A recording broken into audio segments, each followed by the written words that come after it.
I realized at 6 years old, I didn't belong to me, I belonged to Him.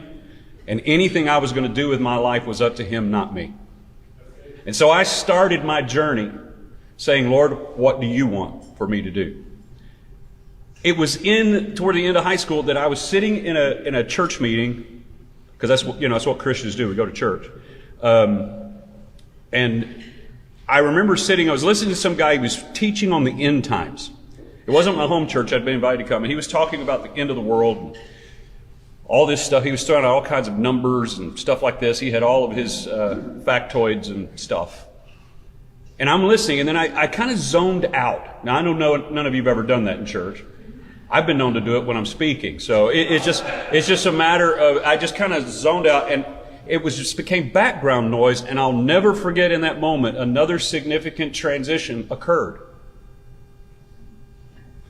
For the first time in my life, I felt an inner impression that God was saying something to me.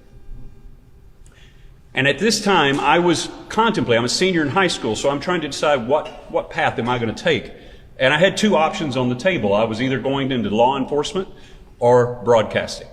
I know that sounds pretty diverse options, right? But I had a huge respect for law enforcement, to protect and serve. I had that in my heart. It's still there.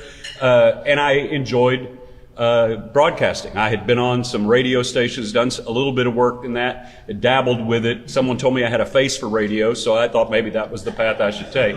And those were my options. But in that moment, sitting there, listening to this background noise of this man talking about how the world was going to end, and my world was really just getting going, I felt the impression from the Lord, would you, it was a question, would you